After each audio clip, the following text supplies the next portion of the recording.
Graham Young was a psychopath. Graham Young was more dangerous than the crazed. No one could trust him. It didn't matter who his victims were, whether they were his family, workmates, school friends, they were just guinea pigs to him. An interest in poisons and fascination with the Nazis. It was a murderous combination. Graham Young was a man with a passion for poison. But far from experimenting in laboratories, he carried out his deadly trials on family, friends and work colleagues, murdering 3 of them. How did this gifted chemist transform himself into the man they called the Teacup poisoner?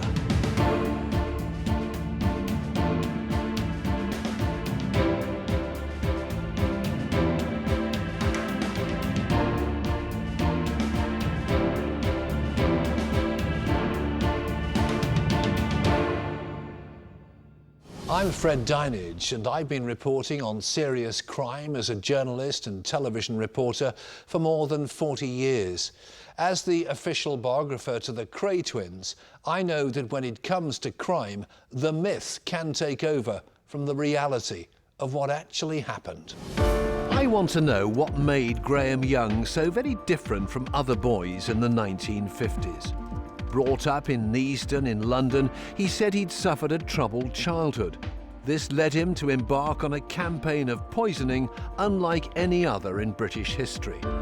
For my investigation into Graham Young, I'm going to meet the people who came face to face with the poisoner and survived.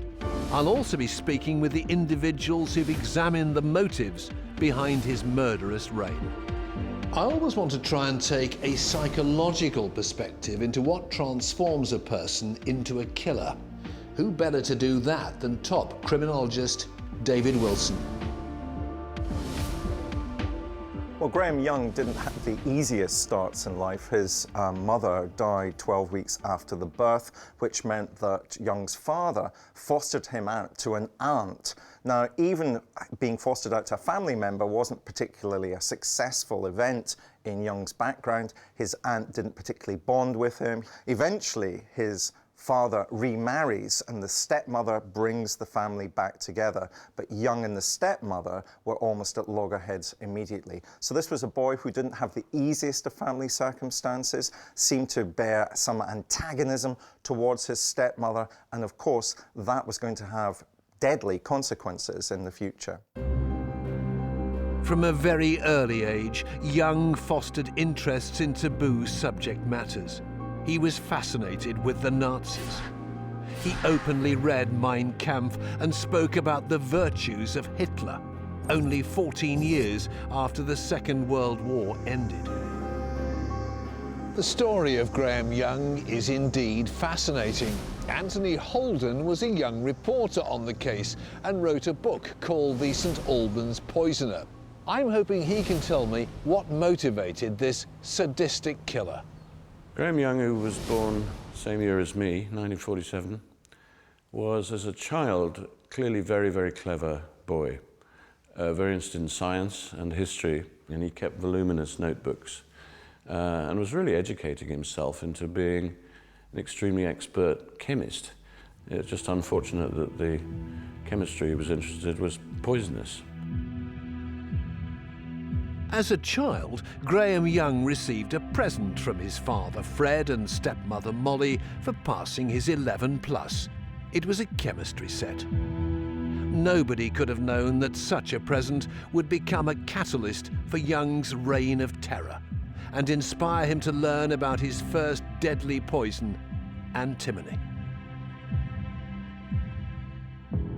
Here we've got a boy who almost from the start is isolated, is lonely, is obsessed with poisons, and crucially, is obsessed with Nazism. It was almost as if the writing was on the wall for Graham Young from a very early age. At school, Graham Young didn't make many friends. The one he did make soon regretted becoming pals with the poisoner. So he had a girlfriend called Chris Williams, who he really liked. And they would have sandwiches together, never have sandwiches with Graham Young. He'd slipped some antimony into his friend's sandwich. Williams would be off school for a few days with some mystery The doctors would say it was a virus or a bug. And he'd just make notes, and although this was supposedly his best friend.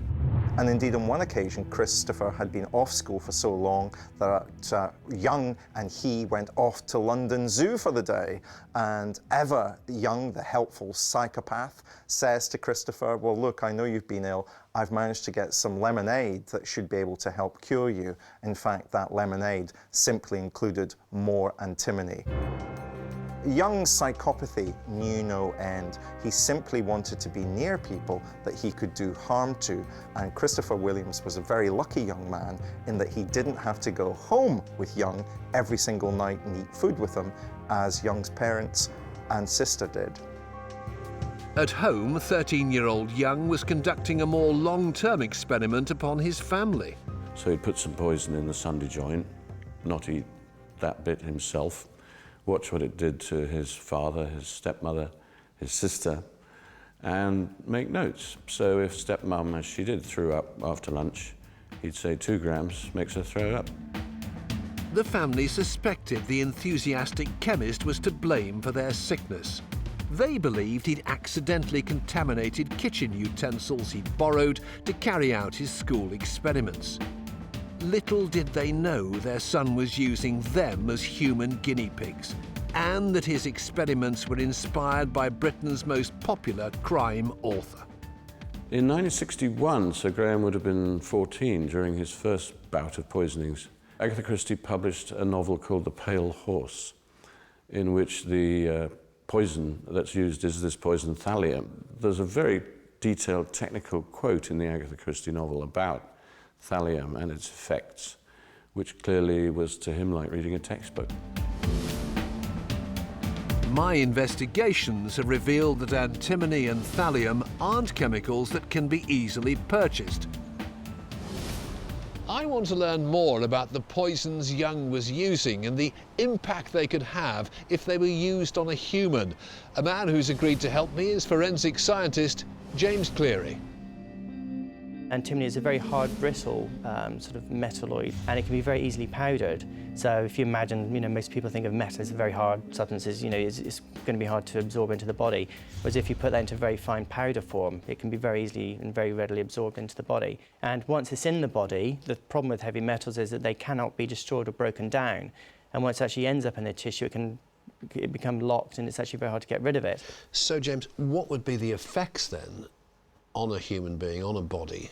You end up with effects that might be distinguished as, say, a viral poisoning, like influenza. So you have like tummy upsets, sort of headaches, sweating, fever, that type of effect on an individual. As time goes on, one of the obvious effects is hair loss. So that's one big effect that you'll find with chronic poisoning, but usually if it's an acute poisoning, the effects are so strong and so quick that you sort of really die before you get the hair loss. Bouts of sickness had become increasingly more common in the Young household, and the teenage poisoner had set his sights on one family member in particular. Within his family, he's particularly going to concentrate on Molly, his stepmother. This is the stepmother he's hated from the age of 3. This is the stepmother who destroys his toy aeroplane collection. This is the stepmother whom he gives small doses of antimony to over a long period of time, some 12 months, so as to replicate the symptoms of gastroenteritis. So Molly's constantly in bad health with stomach problems. So he took enormous pleasure then in watching his stepmother in agony dying. And of course, you're right. He's going to be sitting across the breakfast table, the lunch table, the dinner table, knowing full well that he's given his stepmother Molly a dose of antimony that's going to cause her major stomach problems. He's going to take pleasure out of the power that he knows that she's going to have an unpleasant evening, an unpleasant day. It's the sense in which he can control this environment that's interesting to me, because psychologically I think that's what he's been desperate for all his life. He's been desperate to have power and control over circumstances that he feels he has no power and control over. Through poisoning his family, he is able to establish that control. The levels of sickness were becoming increasingly violent. On the evening of April the 21st, 1962, Graham's father, Fred, returned home to find his wife, Molly, writhing in agony in their garden. Comforting her, Fred spied a figure gazing down on them. It was Graham. He was motionless. It was as if he was watching an experiment. Molly was admitted to hospital, but her symptoms mystified the doctors. She told the staff that she just wanted to go home to make her family dinner. They were her last words. Just hours later, Molly Young was dead. The post-mortem stated that her cause of death was due to a collapsed bone at the top of her spinal column that she'd suffered a year earlier. They had no reason to suspect antimony. Graham Young had claimed his first life and got away with it. He was now on the lookout for his next unsuspecting victim for his deadly experiments. I'm Fred Dinage, and I'm looking into the crimes committed by the Teacup poisoner, Graham Young. I want to know whether he was a misguided genius or a calculated killer. In 1962, Graham Young's stepmother, Molly, had died in mysterious circumstances. Doctors believed her painful death was related to an old car injury she'd suffered. The true cause was much closer to home. She'd been poisoned by 14-year-old Graham Young. Graham Young never showed any sign of remorse, not just about killing his stepmother, who he may have had some objections to, but his own father, Fred, was permanently damaged, his liver, etc., by the poison that Graham fed to him. His sister Winifred was damaged. These were people who had been nice to him and friendly to him and paternal or sisterly. The last people you'd think he would go after, but they were just the nearest to hand. With his stepmother dead, Graham Young began placing larger doses of antimony in his father's food and drink. Today, antimony is only possible to access with a government license. In the 1960s, it was mainly used in the manufacturing of batteries and solder. The chemical was only available to pharmacists and industry experts. Even though he was only 14, Graham Young had no problem acquiring large amounts for his deadly experiments. He was a boy who could clearly switch on the charm when the occasion demanded. He was going into chemists, asking to get access to a certain number of poisons. He would explain that away by explaining that he was doing experiments at school. Indeed, on one occasion, he would say that he was at university. Crucially, he would always sign the poisons register that the chemists demanded. Graham Young could appear mature and competent and adult, clearly masking his murderous intent behind gaining access to these poisons. Would it be a painful death? Essentially what it's doing is destroying the nerve endings, and one of the effects of that is that you end up with numbness in the fingers, and of note with antimony is the effect of walking on hot coals. I think, yes, it would have been a very painful death.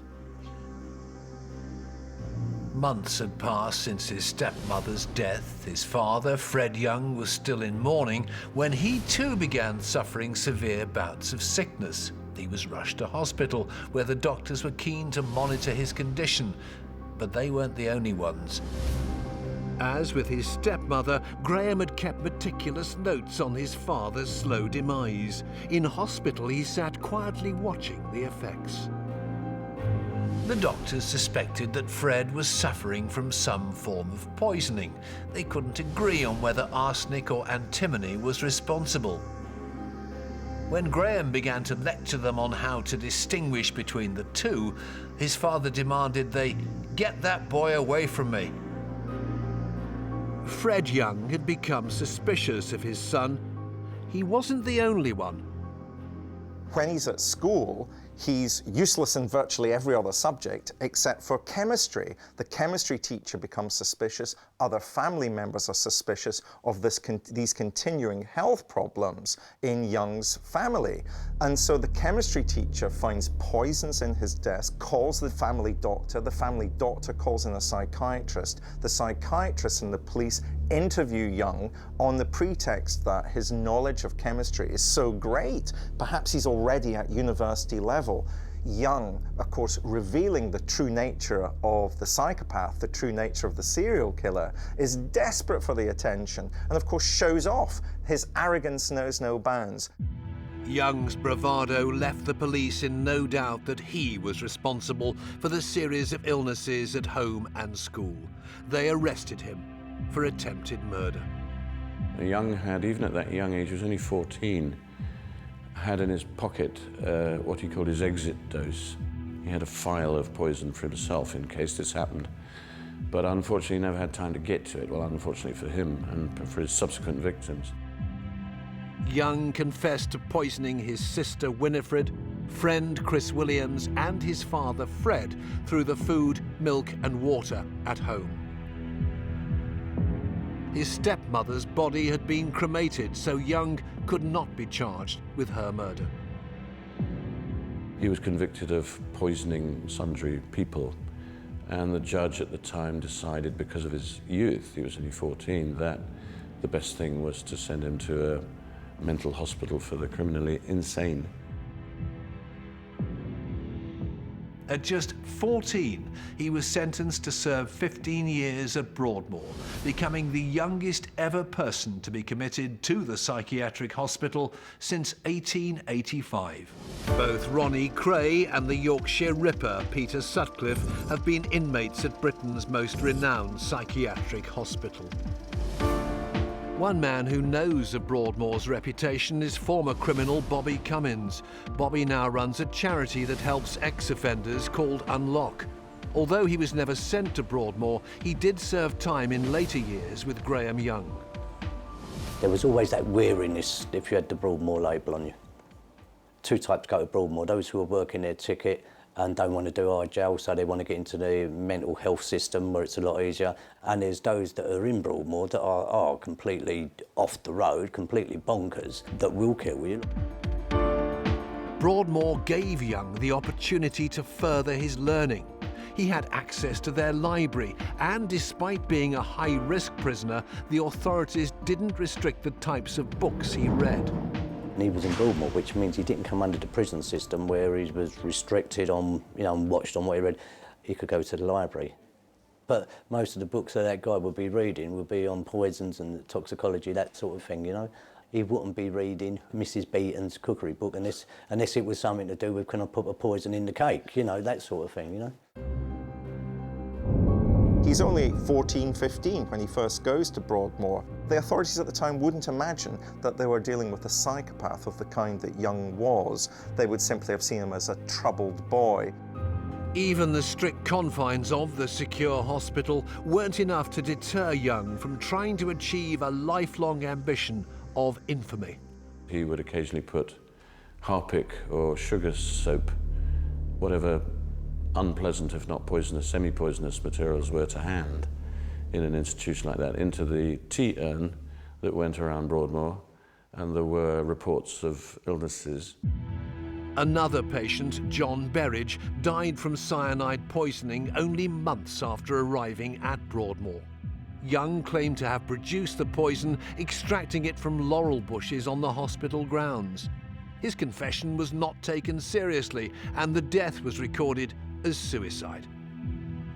So he continues to demonstrate this type of behaviour, but crucially, he then recognises here's this ability to turn the charm on again, to appear mature, to appear adult. He crucially recognises that if he ever wants to get out of Broadmoor, he's got to convince the authorities, Dr. Udwin, his personal psychiatrist, that he's safe to release.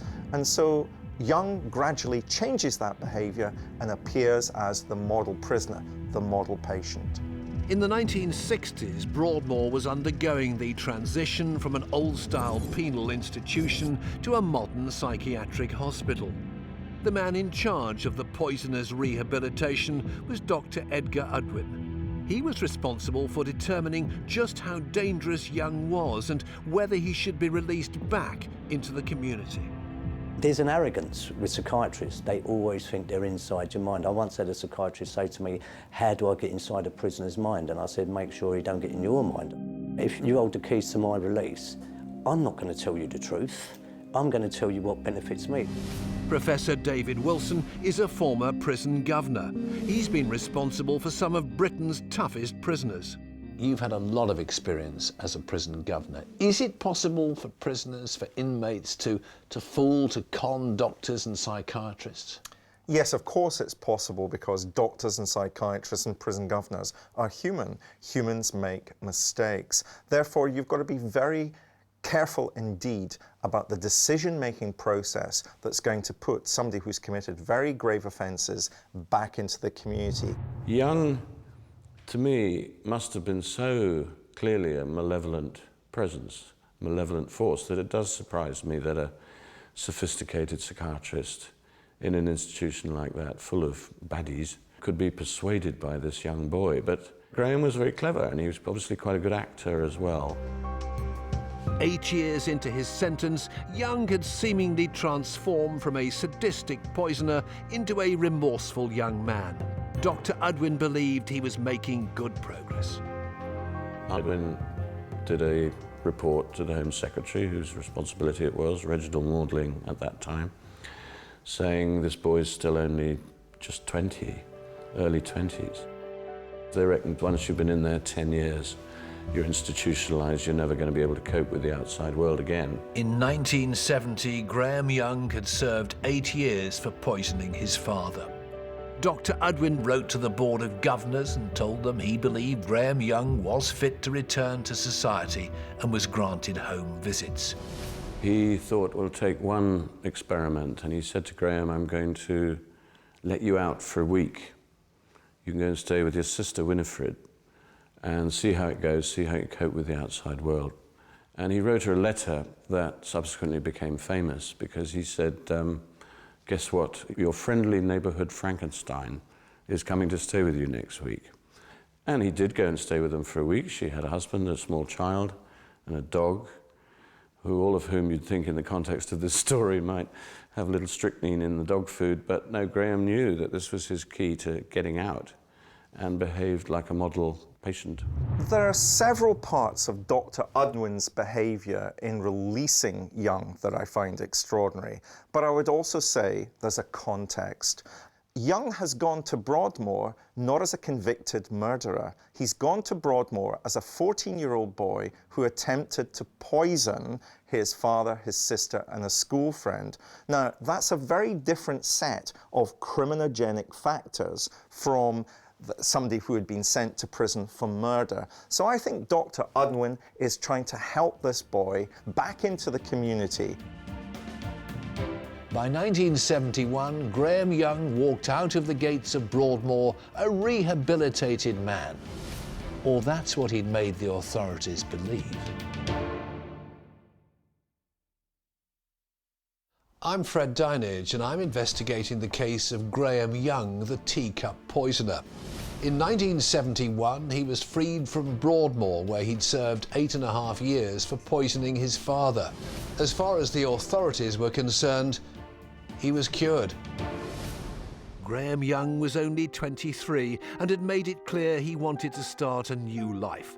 He set out to find a job, one where he could put his chemistry skills to good use. He was trained as a storeman by the Broadmoor Release Service. The next astonishing irony of this story is the poison that Graham was by now interested in was called thallium, which is a heavy metal poison, and its main industrial use is in photography. There are 2 companies in this country that stock thallium in the to manufacture photographic lenses, and the Broadmoor Placement Service found Graham Young a job in one of these 2 factories. A place called Hadland's Laboratories in a little village called Bovingdon, just outside Hemel Hempstead. A government training scheme provided Graham Young with a glowing reference. Hadland's employed almost 100 people. Anthony Oddham was one of them back in the 1970s. He remembers Graham Young. This is the first time he's ever agreed to speak about him and the devastation he caused. What do you remember then of Graham Young?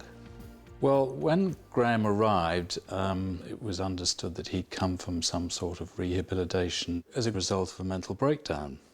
He didn't strike one as being exceptional. He was very dark, somewhat glum, very articulate, clearly very intelligent, and he obviously conveyed through one means or another his knowledge of chemistry, and those that were curious asked him what he'd been and what he'd done in the past, and he said, well, I was actually a failed chemistry student or a failed pharmacist.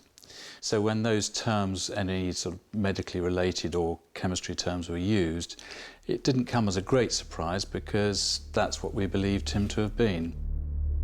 I do remember colleagues saying to me one day, as we were discussing him generally, just don't get him on the subject of Hitler and the Nazis because it's a favourite topic, and he'll be off on one, basically. And we did smile about it and say, yes, OK, we'll clear of that. Young thought his job would entail working with the deadly chemical thallium. To his disappointment, it wasn't kept on site. Once used as a rat poison, thallium should have been impossible to purchase. But again, Young persuaded a chemist to provide him with large quantities of the poisonous metal. Thallium, it's a very soft, malleable metal, and actually that metal is actually very easily and readily dissolved in water. And it's odourless, colourless and tasteless, which means that if you had it in a drink, you wouldn't even suspect it was there. Graham Young hadn't changed and now had new friends to target. People were taking time off, either 1 or 2 days or whatever, and then things started to get more serious. Just within a very small group of people, but there was just a few that you thought, not a nice thing, not a nice complaint. There was a particular occasion, I remember, when I was in one of the buildings and looking out, and somebody came rushing out of the stores and was violently ill on the grass outside, which, looking back on it, well, at the time we thought there's something very extraordinary going on there. Bob Eagle was to become Young's first victim at Hadlands. He complained of chronic stomach pains and a numbing sensation in his body. Over a period of 2 months, Bob Eagle was regularly admitted to hospital. Each time, doctors failed to diagnose his problem and he returned to work, where he confided his ailments to his colleague, Graham Young. Bob Eagle was very ill. I think it was probably the thallium had a very horrible effect on him in terms of the sensitivity of his skin. It was giving him violent hallucinations. He was, in effect, having nightmares out of hell with this. Thallium poisoning is not a pleasant way to die. And of course, as we would later discover, Saddam Hussein uses exactly the same type of poison when he's trying to bump off political opponents in Iraq. Agatha Christie says it's the sort of the poisonous drug of choice, that it is so hard to detect in terms of suspicion. You wouldn't suspect it as being, you know, someone suffering from thallium poisoning in normal day-to-day sort of life. And then once it actually, you then start to suffer from these symptoms and these sort of illnesses and diarrhea and upset stomach, it's very hard to be very prescriptive in terms of knowing exactly what the cause of it was. And I'm sure most medical doctors say it would be quite hard to push to be able to determine exactly what the cause was until it got to the stage where it's too late. There is actually something with thallium called Prussian blue that you can use as a bit of an antidote, and it binds with the thallium to stop it going into the soft tissue. But once it does go into the tissue, then it essentially becomes locked. It essentially becomes a bioaccumulator. It kind of sticks into your tissue and very hard to remove. And I think at that stage, once you're at that level of sort of poisoning, then there's very little you can do about it. I think literally you're just waiting to die. Bob Eagle's condition worsened and he returned to hospital. Every treatment they tried was unsuccessful and his condition grew worse by the day. 8 days after being admitted, Bob Eagle died. Bob Eagle's death was recorded as bronchopneumonia with Guillain-Barré polyneuritis, a rare disease of the immune system. Poison wasn't suspected.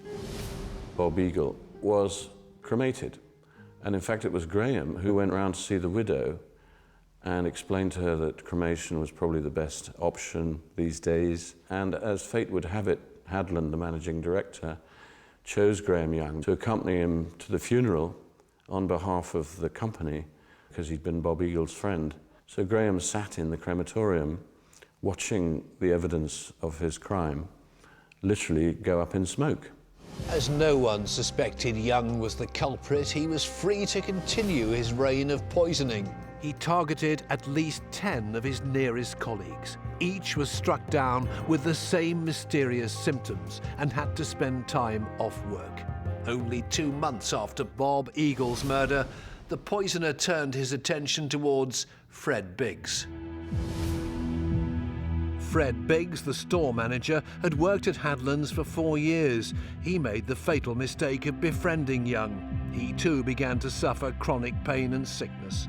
On the 19th of November 1971, Fred Biggs became the second person to die of what the staff at Hadlands believed to be a mysterious bug. Why he chooses particular targets doesn't seem to me to be particularly clear. For example, he targeted one man whom he knew was going to leave the job. In fact, Young got the job because this chap was going to work in another factory. So sometimes his motivation isn't clear, because at the end of the day, Fred, we're dealing with a psychopath. You know, they don't think rationally sometimes. But if we see the bulk of his targets as being his stepmother, his father, his sister, his school friend, it's people who are close to him, people over whom he would like power and control, a power and control that I think he felt had been denied to him. Graham Young made meticulous notes detailing the effects that the poison had upon his victims. I think it's quite sick, as he's actually still working with them. He's still their colleague, and you know, working with them and presumably talking about sort of things as people do, and observing them and getting ill and continuing to dose them up, and having that observational sort of element, I think, is the bit that I find hard to understand. The cold level of removal of dosing them up and then just sitting back and watching them suffer. The management at Hadlands were impelled to call in a doctor to investigate the cause of the 2 deaths and the serious illness. They also wanted to reassure the workforce. So the doctor went on, having described this business of the analysis and so forth they'd been doing, and he came to the conclusion that we were probably suffering from some sort of hybrid flu virus, and that these things were very aggressive, and that was probably what the situation was. In amongst the concerned staff, one man stood out from the crowd. Graham Young then piped up and started asking questions, and there were very technical terms that he was using. I suppose in a sense we weren't so surprised because of this past experience that we thought he had. Here's the arrogant psychopath once again emerging to the fore, as he had done when the psychiatrist comes into school to interview him. Young says too much. He reveals this knowledge of poisons. Indeed, he suggests to the authorities, have you considered thallium poisoning? And it's that over eagerness to be part of the story, to be at the forefront of what's happening, that leads to Young being arrested. In November 1971, the police were called in to investigate Young. A check of his criminal record revealed his past conviction as a poisoner. When the police raided Graham Young's room, they found the walls decorated with Nazi artifacts, each surface filled with an array of chemicals. More importantly, they discovered his handwritten diary, detailing every dose of poison he'd administered to his unsuspecting victims and the impact it had on them. New tests were carried out on the internal organs of Fred Biggs and the ashes of Bob Eagle. The results were shocking. It was estimated that over time, Biggs had ingested more than 100 grams of thallium. Just 1 gram could be fatal. You know, we were a closed group, very trusting and understanding of each other. And suddenly you have this situation where somebody has been very, very malicious. Within a group like that, it has a pretty profound effect on everybody. But horror, really, I suppose is the only way you can describe it. Less than a year after leaving Broadmoor, Graham Young was rearrested. At the factory, he'd claimed 2 lives and made many others seriously ill. His scientific abilities knew no bounds. His new laboratory was now to be Britain's toughest prison. I'm Fred Dinage, and I'm examining the life of Graham Young, the Teacup poisoner. His knowledge of poisons was so advanced, many believe he could have become one of Britain's leading experts in this field. Instead, however, he chose to devote his talents to killing at least 3 people and poisoning many others.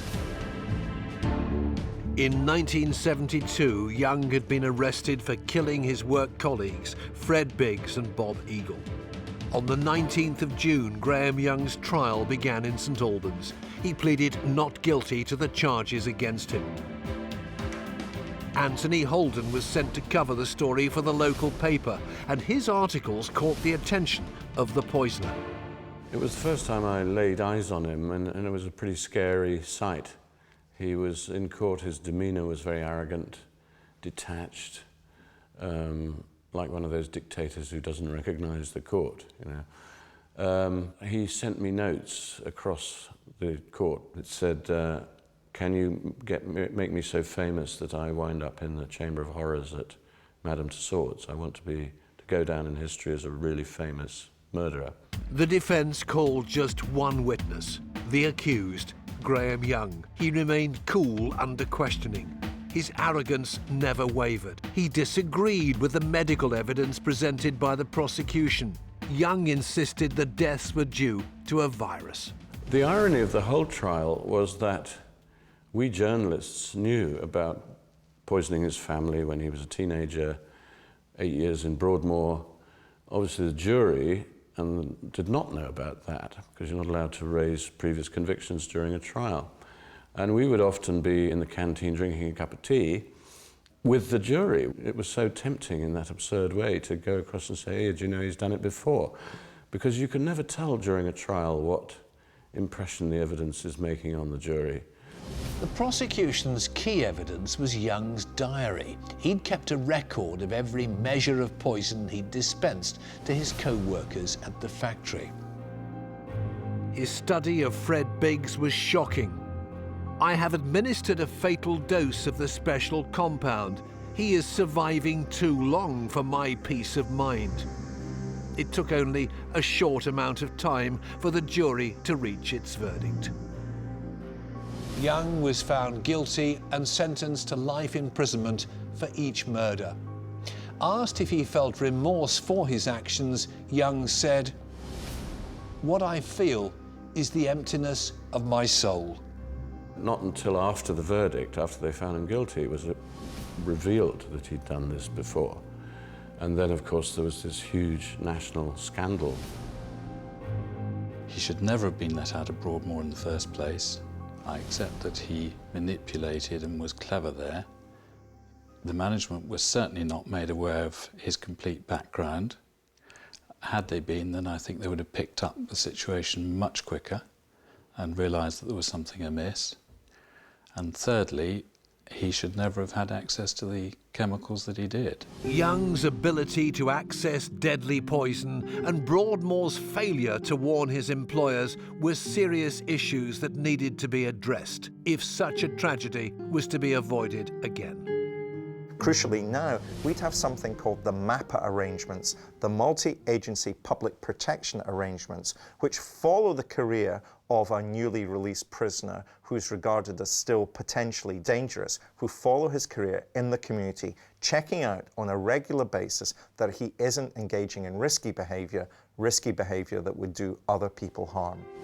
The jury raised concerns in their summary about Young's ability to get hold of deadly poisons so easily. 1972 is when the Poisons Act changed in terms of access to these type of many types of poisons, including heavy metals. And it's interesting to note that the jury on the second trial from him poisoning his co-workers, they actually fed back to the court saying that one issue they had was the access to these poisons, that it was just so easy, and obviously that they felt that it should change. And within a few months after that, the Poisons Act changed, and that meant that it's actually much harder to get hold of these poisons. Young's previous conviction had sent him to Broadmoor Psychiatric Hospital.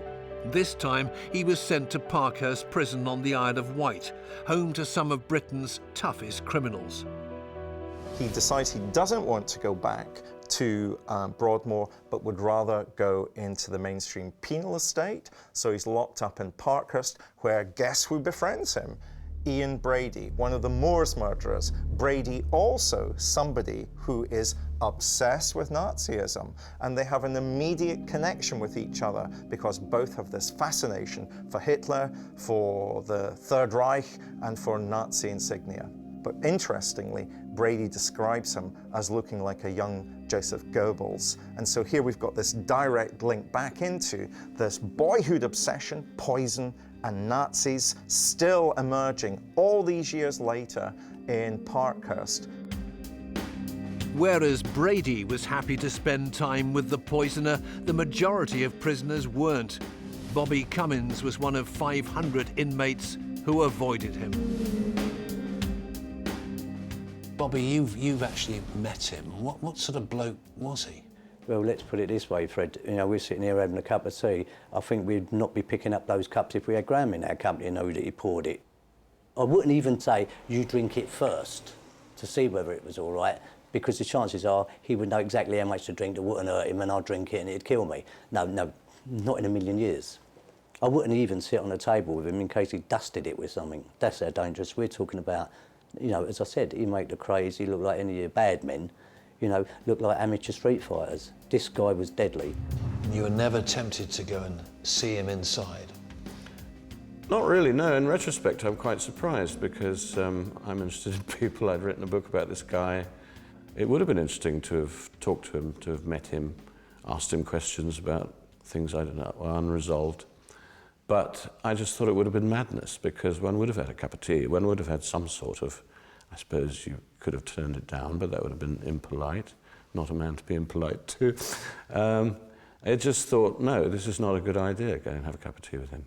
If you were doing something naughty in prison, like carrying a weapon or smuggling something in, they say, well, what's the risk of it? If it was very high risk, they say, well, it's about as risky as having Graham Young on your tea boat. You know, the guy was that bad that, you know, in prison, you know, the God Squad would always meet up with the most horrific killers, like the Bradys of this world and all that.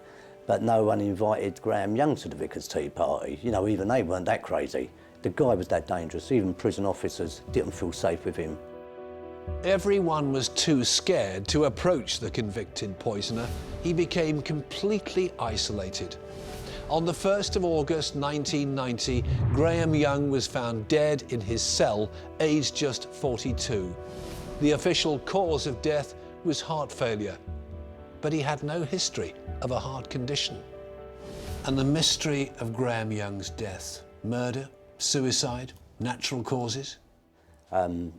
Some prison officers said you know, prisoners had him and done him.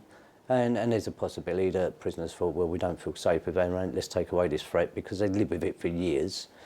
But having said that, there was prisoners who said prison officers done it because they had to live with this guy, and they weren't safe either. He could have doctored their teas. I think he may have committed suicide. He was somebody who recognised that the rest of his life was going to be spent behind bars, and I felt took the ultimate form of power and control over his own life by gaining access to whatever poison he would be able to find, poisons that he would be able to kill himself with. Prior to his death, Graham Young had been approached by cosmetic companies keen to utilise his understanding of chemicals to enhance their products. So, just how different could his life have been had he placed his knowledge of poison to more productive use? I mean, there was people manufacturing these herbal lipsticks and all that right at young. You know, what keeps the colour on better? What plants would I use? So, you know, in his own way, he was the kiddie on the block when it came to the poison game. The only thing was, he was totally immoral. Well, at one point he applied for a job with the Police Forensic Science Laboratory. He probably could have been a very good force for scientific investigation on the right side of the law. But no, he had this deadness to normal human interaction. He had no compunction, no remorse, no guilt about inflicting terrible pain and in some cases death.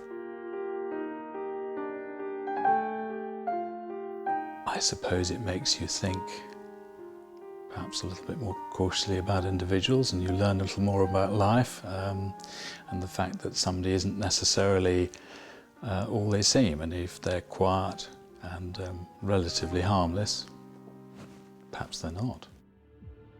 The accounts that I've heard from the people who met Graham Young and have studied his story suggest to me that although he may have been highly intelligent, he was at heart completely insane. Who knows what he could have achieved if his talents for toxicology had been recognised and developed. What we do know is that he placed no value on human life and saw his existence as one big experiment.